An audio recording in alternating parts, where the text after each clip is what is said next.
తిడితే గిడితే 15 రోజులు జైల్లో పెడతాడు, పైశాచిక ఆనందం పొందుతాడు తప్ప వాడు పీకేది ఏమీ లేదు. లొట్ట పీసు ముఖ్యమంత్రి. భయపడేటోడు ఎవడు లేడు రేవంత్ రెడ్డి, గుర్తుపెట్టుకో. మన బాగా బాధపడ్డాడట రేవంత్ రెడ్డి. నేను హౌలా అన్న. తెలంగాణ ముఖ్యమంత్రి అయ్యుండి తెలంగాణ రాష్ట్రాన్ని ప్రతిరోజు కించపరిస్తే నేను ఏమని పిలవాలి? తెలంగాణ ముఖ్యమంత్రి అయ్యుండి తెలంగాణ రాష్ట్రాన్ని దివాలా తీసిన రాష్ట్రం అంటే ఏమనాలి? తెలంగాణ ముఖ్యమంత్రి అయ్యుండి ఢిల్లీకి పోతే నాకు అపాయింట్మెంట్ ఇస్తలేరు, దొంగను చూసినట్టు చూస్తున్నట్టు నేను ఏమనాలి? గౌతమ్ గారు నమస్తే సార్. నమస్తే అండి. గౌతమ్ గారు, రాజకీయ భాష ఎవరన్నా దిగజార్చారు అంటే మాత్రం మనం అవుననుకున్నా కాదనుకున్నా కేసీఆర్ గారు. కేసీఆర్ తెలంగాణ అనే ముసుగేసుకొని రాజకీయాల్లో వక్ర భాషను తీసుకొచ్చాడు, నీచమైన భాషను తీసుకొచ్చాడు. దాన్ని ఈరోజు కేసీఆర్ కొడుకైన కేటీఆర్ దాన్ని అందిపుచ్చుకొని అలా బాబు కన్నా దారుణమైన భాష మాట్లాడుతూ ఉన్నాడు. ఈరోజు కేటీఆర్ రేవంత్ రెడ్డిని సంబోధించే మాటలు కానీ దానికి వాడే పదాలు కానీ చూస్తే మాత్రం నిజంగా వైఎస్ఆర్సీపీ వాళ్ళకన్నా నీచమైన భాష మాట్లాడుతున్నాడా అనిపిస్తుంది. వైఎస్ఆర్సీపీ వాళ్ళు కూడా మరీ అంటే చంద్రబాబు నాయుడు అంత డైరెక్ట్గా ఎప్పుడు అంత తిట్ల, ఎవరో కొడాలి నాని వాళ్ళు ఇలాంటి వాళ్ళు తిట్టారు. కానీ ఇప్పుడు జగన్మోహన్ రెడ్డి కానీ మిగతా వాళ్ళు కానీ ఆ రేంజ్ ఉన్నాళ్ళు ఎవరు తిట్ల, ఎవరో తక్కువ స్థాయిలో ఉన్నాళ్ళు వీళ్ళు తిట్టారు. కానీ అసలు కేటీఆర్ ఏంటి సార్ అంత దారుణమైన భాష మాట్లాడుతూ ఉన్నాడు? ఈరోజు ఆయన అంటమే కాకుండా అక్కడ అందరు కార్యకర్తల చేత కూడా రేవంత్ రెడ్డి హౌలే అని చెప్పిస్తా ఉన్నాడు. అదే మాట తిరిగి వీళ్ళ నాన్నే వీళ్ళనే అంటే ఏమవుతారు సార్? అసలు వీళ్ళు గుక్క పెట్టి ఏడిసారు. తెలంగాణ అన్నామని చెప్పి ఆడవరు. వీళ్ళంటేనేమో తెలంగాణ అన్నట్ట, రేవంత్ రెడ్డి అంటేనేమో ఒక దొంగను అన్నట్ట. ఏంటి సార్ వీళ్ళకి ఇంత జగుప్సాకరమైన భాష ఎందుకు వస్తుంది వీళ్ళకి రాజకీయాల్లో? ఫ్రస్ట్రేషన్ అండి. అధికారంలో ఉన్నప్పుడేమో కన్ను మిన్ను ఆనకు వస్తుంది, అధికారం పోయాక వాళ్ళ అక్రమాలన్నీ బయటపడి ఈ రోజున కేటీఆర్ ఏసీబీ ముందు విచారణకు హాజరయ్యాడు. ఆ దెబ్బకి కేటీఆర్కే డౌట్ వచ్చింది. ఈ రోజున నేను ఇంటికి వెళ్తానో లేదో, దాన్ని ఇటు నుంచి అరెస్ట్ చేసి ఏముంటుంది ఇలాగే జైలుకి పంపిస్తారేమో అని భయపడ్డాడు. భయపడి వెళ్లే ముందు కూడా ట్వీట్ పెట్టుకుని వెళ్ళాడు కదా, ఈరోజు నేను అరెస్ట్ అయితే 15 రోజులు జైల్లో రెస్ట్ తీసుకుంటానని. ఎందుకంటే వాళ్ళు చేసినవన్నీ వాళ్ళకి తెలుసు, వాళ్ళు మాట్లాడిన ప్రతి మాట వాళ్ళకి తెలుసు.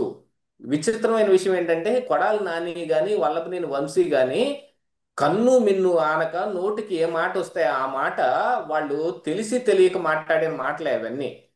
రేపు పొద్దున పరిస్థితి ఎలాగవుద్ది అనే ఒక ఉద్దేశం కూడా ఏం లేదు. జగన్మోహన్ రెడ్డి చెప్పిన మాటల్ని వాళ్ళు పూర్తిగా నమ్మేశారు. చంద్రబాబు నాయుడు ఇంక లేడు, అయిపోయాడు, రేపో ఎల్లుండో ఉండడు. మరి లోకేష్కి అసలు ఏం తెలియదు. లోకేష్ పార్టీని నడిపి ఎప్పటికీ మళ్ళీ తెలుగుదేశం అధికారంలోకి వచ్చేది 30 years మనమే ఉంటాం, మనం తప్ప ఎవరు ఉండరు అని ఆయన చెప్పిన ఆ మాటల్ని యాస్టీస్గా నమ్మేశారు వీళ్ళందరూ. వల్లభనేని వంశీ మాట్లాడింది దానికే మాట్లాడాడు, కొడాలి నాని మాట్లాడింది దానికే మాట్లాడాడు, పేరు నాని మాట్లాడింది దానికే మాట్లాడాడు. వీళ్ళందరూ మాటలు అలాగనే. కాకపోతే ఇప్పుడు ఏంటంటే బొమ్మ ఒక రకంగా తిరగబడింది. ఈ బొమ్మ చానాళ్ళ కిందటే మరి తెలంగాణలో తిరగబడింది. కవిత అరెస్ట్ తర్వాత బీజేపీలోకి బీఆర్ఎస్ పార్టీని విలీనానికి ఎందుకు పాల్పడ్డాడు వర్కింగ్ ప్రెసిడెంట్ గా ఉన్న కేటీఆర్? ఈ మాట నేను చెప్పింది కాదు కదా, కవిత చెప్పిందిగా. విలీనానికే వీళ్ళు చేసుకున్నారు. ఎందుకు అని అంటే వాళ్ళు అరెస్ట్ అవ్వకుండా ఉండటానికి. వాళ్ళు చేసిన పనులన్నీ వాళ్ళకి తెలుసు. యాక్చువల్గా ఎప్పుడో పొంగులేటి దీపావళికి ముందు ఎప్పుడో చెప్పాడు, ఏదో ఒక ఫారెన్ ట్రిప్లో ఉండే, ఈసారి తెలంగాణలో దీపావళి టపాసులు ముందుగానే పేలబోతున్నాయి అని.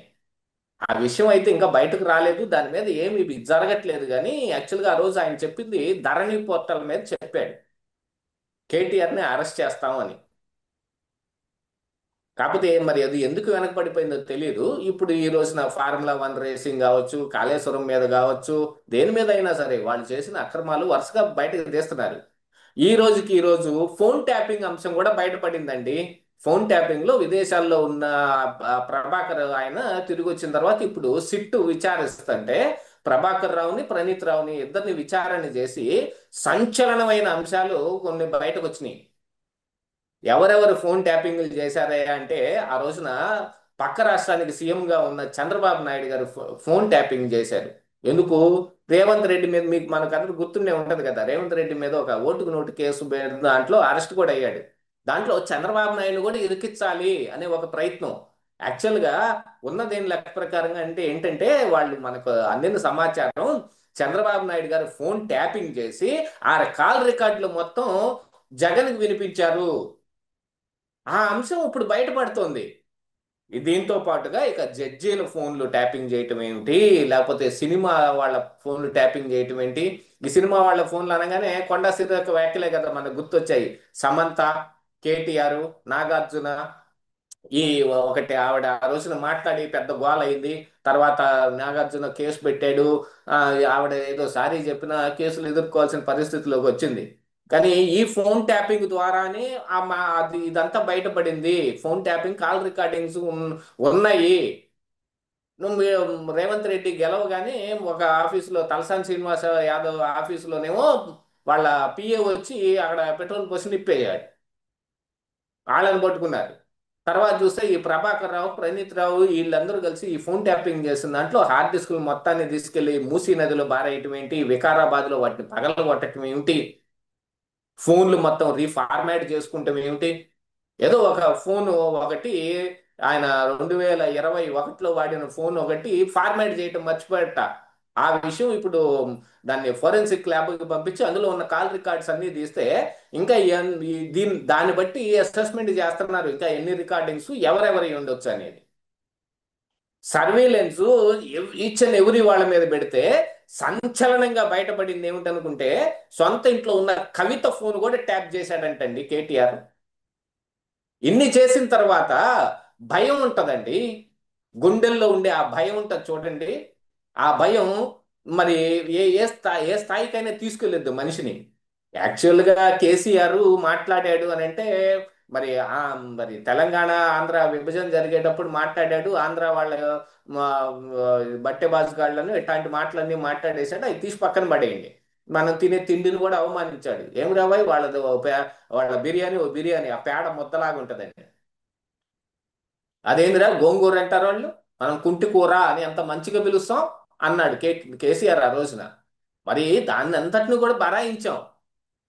కాకపోతే కేసీఆర్ నోటు దురిసి ఇలానే ఉంటది కాబోలని అనుకున్నప్పుడు మరి మొక్కే అలాగుంటే దానికి పుట్టిన పిందె ఎట్టుంటదండి, కుక్కమూతి పిందె. అది కూడా ఇది యాక్చువల్గా చెప్పాలి అని అంటే ఎవడి మీద పడితే వాడి మీద ఏ మాట మాట్లాడితే ఆ భాష మాట్లాడాడు. అసలు ఇక్కడ ఆంధ్రప్రదేశ్ రాష్ట్రంలో అప్పుడు ప్రతిపక్ష నాయకుడిగా ఉన్న చంద్రబాబు నాయుడు గారిని జగన్మోహన్ రెడ్డి అరెస్ట్ చేపిస్తే హైదరాబాద్ లో ఉన్న కొంతమంది మేము హైటెక్ సిటీ దగ్గర ధర్నా చేయాలని అంటే ఏం మాట్లాడాడండి కేటీఆర్? నోరుకి అద్దు అదుపు లేకుండా మాట్లాడలేదు ఆ రోజున. మీకు ఏమన్నా కావాలంటే రాజమండ్రిలో చేసుకోండి, విశాఖపట్నంలో చేసుకోండి, ఇక్కడేందిరా మీరు చేసేది అనలేదా? అందుకే ప్రజలు ఆ కూడా రోజున్న అహంకారంతో ఆ మాటలు వచ్చాయి. ఈ రోజు ఆ అహంకారం మొత్తం పోయి ఎక్కడ అరెస్ట్ అవుతాము అనే భయం పైనుంచి కింద దాకా వణుకు.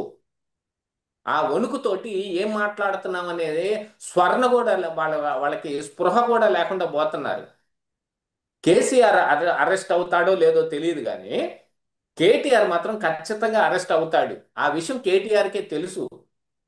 దానికోసమనే బీజేపీ తోటి ఒప్పందం చేసుకున్నాడు.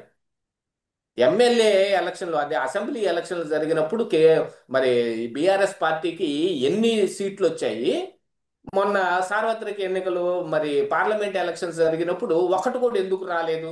దీన్ని బట్టి అర్థమైపోతుంది కవిత చెప్పింది ఖచ్చితంగా నిజమని. అంటే కేటీఆర్లో ఎంత భయం వచ్చిందో చూడండి.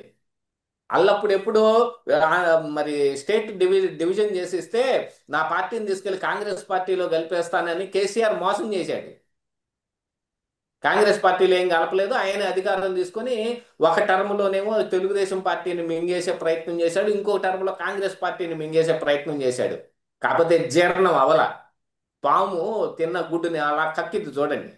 అలాగా మళ్ళీ కక్కితే బయటకు వచ్చేసినాయి.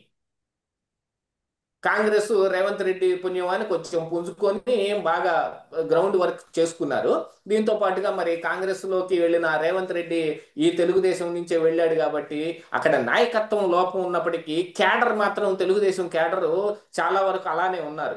ఆ క్యాడర్ మొత్తానికి తెలుగుదేశం పార్టీ పోటీ చేయకుండా ఏం చేసింది, వాళ్ళని యునానిమస్ గా వదిలేసింది. యాజ్ యువర్ విష్ అన్నారు. అనగానే వాళ్ళు ఏంటి, ఎవరికి చేస్తారు? మరి ఉమ్. బీఆర్ఎస్ పార్టీకి ఏమైనా చేస్తారా? రేవంత్ రెడ్డికే చేస్తారు. అలాగా రేవంత్ రెడ్డి మరి అధికారంలోకి వచ్చాడు. వచ్చిన తర్వాత వీళ్ళు చేసిన ఈ మొత్తం బయటికి తీయాల్సిందే కదా. అలాగా తీయటం మొదలు పెడితే ఒక్కొక్కళ్ళకి ప్యాంట్లు తడిసిపోతున్నాయి. ఆ తడిసిపోయే దాంట్లో ఇప్పుడు కేటీఆర్ ఇలాంటి మాటలన్నీ మాట్లాడుతున్నాడు. ఏదో ఒక రోజు ఖచ్చితంగా అరెస్ట్ అవుతాడు. దాంతో పాటుగా ఈ ఫోన్ ట్యాపింగ్ అంశం అయితే మామూలుది కాదు ఇది. సొంత చెల్లెలు ఫోన్ కూడా ట్యాప్ చేశారండి. అంటే ఈ కేసీఆర్ కి కొన్ని తెలుసు, కొన్ని తెలియదు. కేటీఆర్ కి, హరీష్ రావుకి మాత్రం మొత్తం తెలుసు అని ప్రణీత్ రావు చెప్పాడు. ప్రభాకర్ రావు అయితే ఇక దాన్ని ఒప్పుకోవడానికి ఏమి ఇది చేయలేదు, కానీ మొత్తానికి ఆయన చెప్పేది అబద్ధం. దాన్ని మరి ఇక పోలీసు వాళ్ళ స్టైల్ ఇన్వెస్టిగేషన్ లో ఏం నిజాలు ఉన్నాయని వాళ్ళు బయటకు తీస్తారు కదా.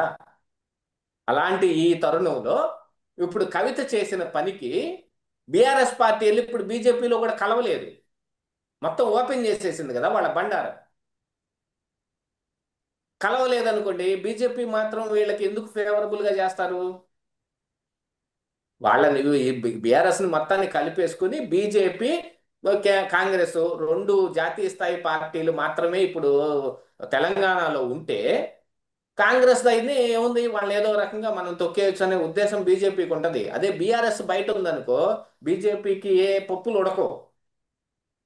కానీ కేటీఆర్ అందుకు కూడా సిద్ధపడ్డాడు అని అంటే ఆయన గురించి ఆయనకు బాగా తెలుసు. అందుకని ఇలాంటి మాటలన్నీ మాట్లాడుతూ ఉంటాడు. ఎవరి మీదనైనా కానీ ఏ వ్యాఖ్యలైనా చేయగలిగినంత గొప్పోళ్ళు వాళ్ళు తండ్రి కొడుకులు ఇద్దరు. డెఫినెట్ గా అంటే కేటీఆర్కి మాత్రం మీరు అన్నట్టు ఒక ఫ్రస్ట్రేషన్ మాత్రం చాలా పీక్స్కి వెళ్ళిపోయింది సార్. ఎందుకంటే నిన్న కూడా ఇక్కడ నన్ను అరెస్ట్ చేస్తే ఏమైంది, 15 రోజులు రెస్ట్ తీసుకుంటా అంటే, 15 రోజులు ఎందుకు, 5 సంవత్సరాలు రెస్ట్ తీసుకోమని కదా ప్రజలు చెప్పింది నీకు. నువ్వు అవును, ఐదు హాయిగా శుభ్రంగా ఇంట్లో పడుకో, మళ్ళీ ఎన్నికలు వచ్చినప్పుడు చూద్దాం, 28 ఎన్నికలు వచ్చినప్పుడు చూద్దాంలే అని అన్నే పంపించారు వాళ్ళని. అదే నువ్వు 10 సంవత్సరాలు పాపం బాగా కష్టపడ్డావు, వెళ్ళి రెస్ట్ తీసుకునే పంపించారు పాపం. అది ఉమ్. మర్చిపోయినట్టున్నాడు. యా, థ్యాంక్ యూ అండి, thank you very much sir.